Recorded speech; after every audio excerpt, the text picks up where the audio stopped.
Hello friends, शुभ सकाळ। तुम्ही पाहू शकता आम्ही सर्वजण आलो आहोत गावी। हे आहेत चणणीचे मासे। माझा भाऊ कुठून कुठून शोधून ते शेवटी चणणीचे मासे घेऊन आला।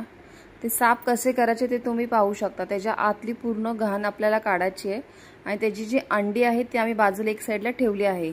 ती नंतर त्या मच्छीमध्ये टाकायची आहेत आपल्याला। पण ते साफ व्यवस्थित करायचे आहेत आपल्याला, कारण ते मासे एवढे गुळगुळीत असतात ना की हातातून ते सटकतात पूर्ण। तुम्ही हे क्लायमेट पण गावचं पाहू शकता। आभाळ पूर्ण भरलं होतं पावसाने, पाऊस येण्याची शक्यता होती। ते धुवायचे कसे ते तुम्ही बघा। त्या पाण्यामध्ये मीठ टाकले, कारण त्याचा जो गुळगुळीतपणा असतो माशांचा तो निघून जायला पाहिजे। पूर्ण चोळून आपल्याला ते घ्यायचे आहेत। आणि आमच्या गावाला थोडा पाण्याचा प्रॉब्लेम होता, पण आता आमच्याकडे 24 तास पाणी आहे नळाला, म्हणून खूप बरं वाटलं आम्हाला ह्या वर्षी। हे बघा, मासे एकदम स्वच्छ धुवून घेतलेत। त्याचा जो गुळगुळीतपणा आहे तो पूर्ण निघून गेला आहे। आता त्याच्यामध्ये आपण काय काय टाकायचं आहे ते तुम्हाला मी दाखवते। लाल तिखट टाकले आम्ही, 3-4 चमचे लाल तिखट टाकले, कारण आमच्याकडे सर्वजण तिखट खाणारे आहेत। प्लस हिरव्या मिरच्या सुद्धा कापून टाकल्या आहेत। पूर्ण माशांना ते लाल तिखट लावून घ्यायचं आहे। त्याच्यानंतर आपल्याला त्याच्यामध्ये हळद टाकायची आहे।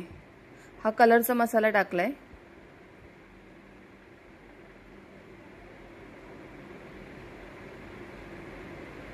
कोकमं टाकली त्याच्यामध्ये, 5 ते 6 कोकमं टाकलेत, कारण थोडं आंबट तिखट खूप छान वाटतात खायला।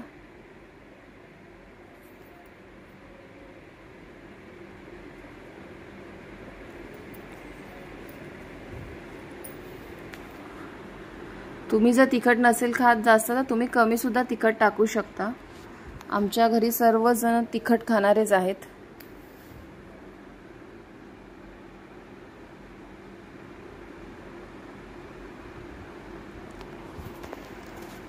हळद टाकली आहे 1 चमचाभर। हळद पण पूर्ण माशांना आपल्याला व्यवस्थित लावून घ्यायची आहे।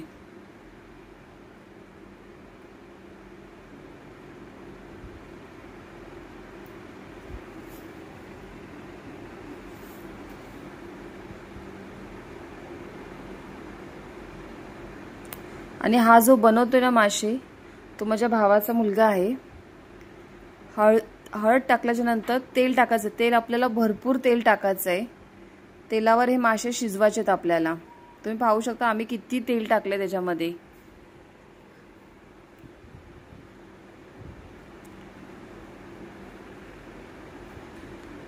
आता लास्ट आपल्याला मीठ टाकायचं आहे। मीठ हे तुम्हाला तुमच्या चवीनुसार टाकायचं आहे।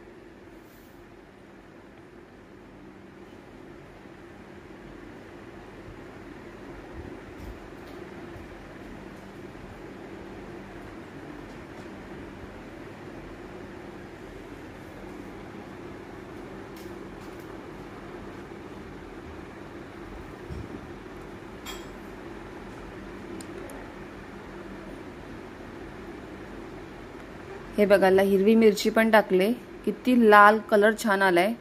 आणि हे चुलीवर आम्ही बनवणार आहोत। एक साइडला माझी आई भाकरी टाकत आहे आणि एक साइडला चुलीवरचे मासे। वाव, किती सुंदर कॉम्बिनेशन आहे।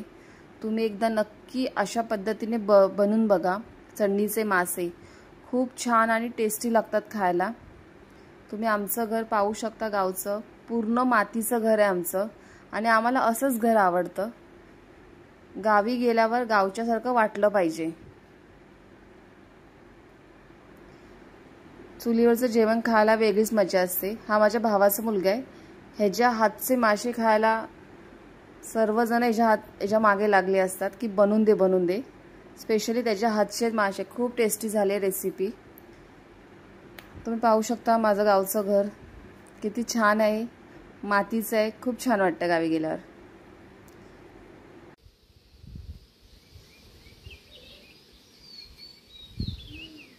हे बघा, हे तुम्ही पाहू शकता चणणीचे मासे आहेत। किती छान आणि खूप टेस्टी लागतात खायला, खूप छान लागतात खायला। हे जी रेसिपी तुम्हाला कशी वाटली ते मला तुम्ही नक्की कमेंटमध्ये सांगा।